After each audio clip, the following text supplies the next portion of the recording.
Hola, it's me, Jolene, and I am back with another video, and I'm back talking about something that can be a little uncomfortable to discuss, and that's STIs and my experience with STIs, and also just how to prevent them. I think that is also something that people get surprisingly very confused about. So we're just kind of going to go over all of that, but I'll start with my experience with STIs. I've had chlamydia twice, only chlamydia and only twice, which I'm probably as surprised as everyone else about that. And the first time that I had chlamydia, I had rectal chlamydia, and I had it for a year without knowing. I actually got it from a long-term partner. I don't believe that he had cheated on me, but I have a feeling that he had chlamydia and didn't know it, and then we were together for a long period of time. And I know that chlamydia is kind of seen as the least to worry about.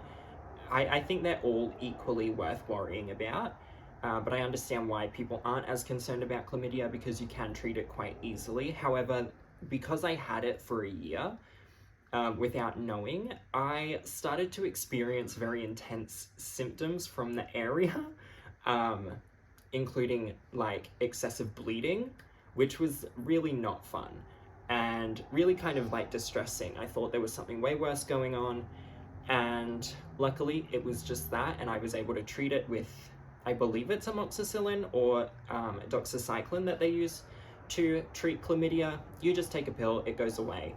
I do wish that I had realized sooner, and then the second time that I got chlamydia was just from a hookup. I've always counted myself as very lucky that is kind of the worst of it for me, but not everyone has that experience.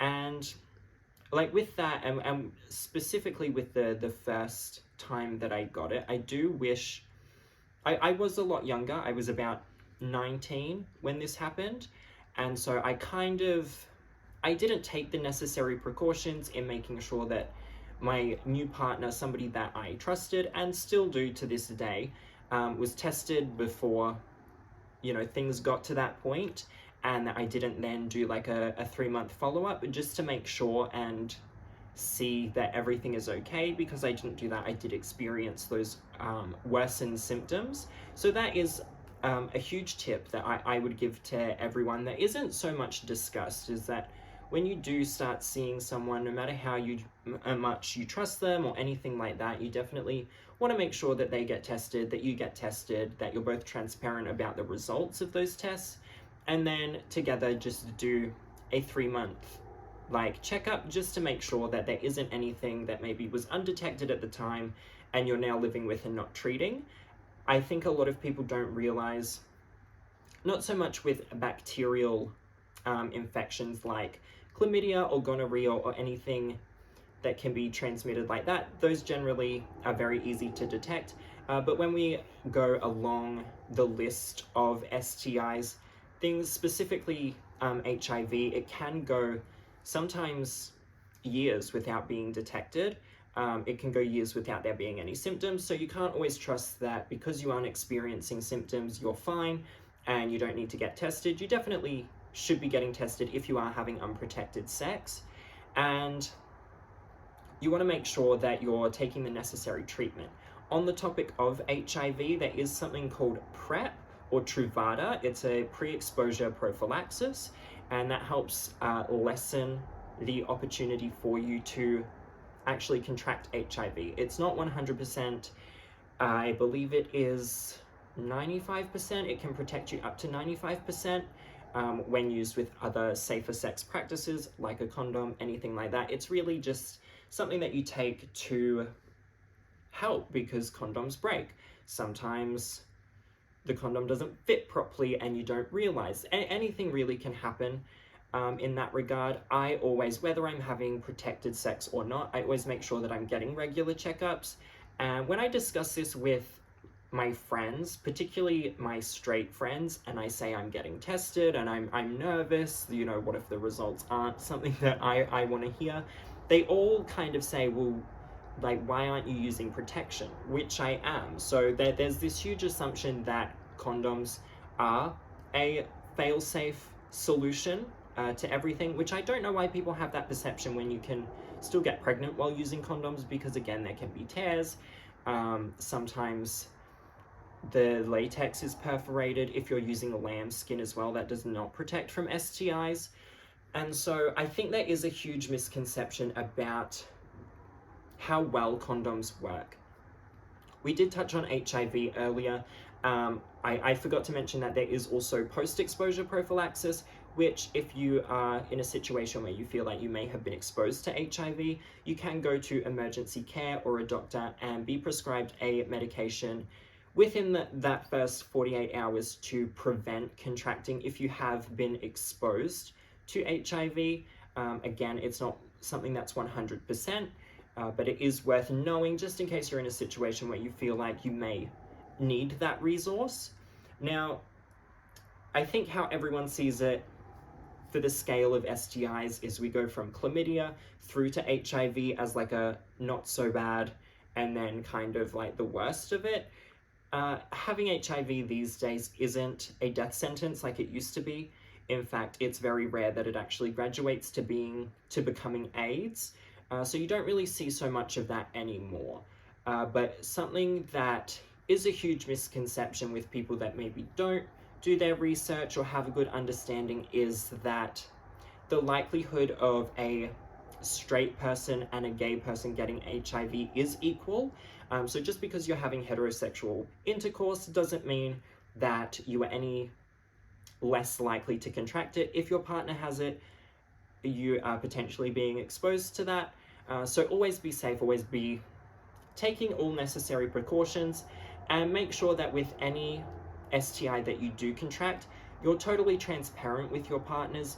The only reason that it's spread in the way that it is by people not getting tested and not being transparent. If you know you have something, you need to tell the people that you're with so that they can get tested, they can take the necessary precautions, they can make the decisions that they need to keep themselves safe and prevent these STIs spreading further than they already have. On top of that, we are getting closer to there being an incurable strain of gonorrhea. This can happen from people starting antibiotics for the infection and then not finishing it. So the gonorrhea then kind of adapts and becomes immune to it and is then passed on. And through years of this happening, it then evolves into being incurable, and we are very close to that just kind of being where gonorrhea's at. That just anytime you get gonorrhea, it's incurable. And I don't think any of us want to see that happen. So if you are prescribed any antibiotics for any infection, you should be taking them in their entirety as directed by your doctor, to prevent it from spreading, but also to prevent it from then becoming worse down the track, and when people get it, it's incurable. So I think that kind of covers just the general basics of like STIs and generally how to prevent them. We all know that condoms do help. As I said, they're not 100%, so don't just think because you're using a condom that you can't contract anything. There's still surface contact STIs such as herpes and crabs. So you want to be cautious of that as well. I don't hear of too many people contracting crabs these days, which I wonder if that has anything to do with the popularization of like a Brazilian, totally no hair. I don't know if that has any impact, but it might. I just don't really hear about people contracting crabs anymore. But other than that, I think that kind of sums it all up, at least as much as I can. Anything else, I would recommend just doing your research, making sure that you're safe, making sure that you're transparent about your results. That way you aren't putting people in a situation that you've found yourself in. You know, nobody's thrilled to be contracting STIs. I shouldn't say that. There are people that kind of fetishize the contraction of STIs. There are also people that fetishize the spread of STIs, which is another good reason to make sure that you are taking all the necessary steps to stay safe and stay protected from anything, because you just don't know if the person that you're hooking up with, or sometimes even the person that you're seeing, might not be totally honest about it. And if they are someone that has this particular paraphilia of spreading STIs, then who knows what you could be exposed to without you even realizing it. So just, it's very important to stay safe and make sure that you are taking the necessary precautions. Things like chlamydia and gonorrhea, and really any STI can create infertility if it's untreated. So that's just another reason to make sure that you're staying safe. The best way, but not the most realistic in this day and age, is abstinence. By not having sex, you aren't exposing yourself to STIs. So that's probably the only other thing that you can do, but I know a lot of you probably aren't going to do that. So anything else regarding STIs, we do have a few links in the description of every single one of my videos relating to HIV prevention, HIV care, and how to gain access to pre-exposure prophylaxis to prevent the spread of HIV, because there was a time it was killing people and it was totally ignored by our governments, and it became a total epidemic, not a pandemic, but an epidemic.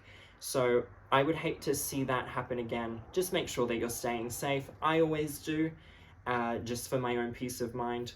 But what's good for the goose isn't always good for the gander. So whatever works for you works for you. Just be considerate of those that you're coming into contact with, and be considerate of yourself and your own health. But I think that kind of wraps up this video.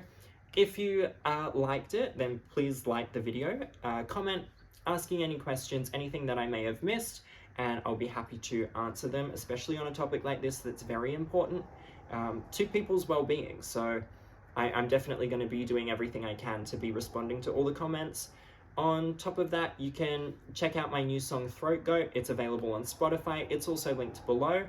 And don't forget to subscribe, and I'll see you in the next video.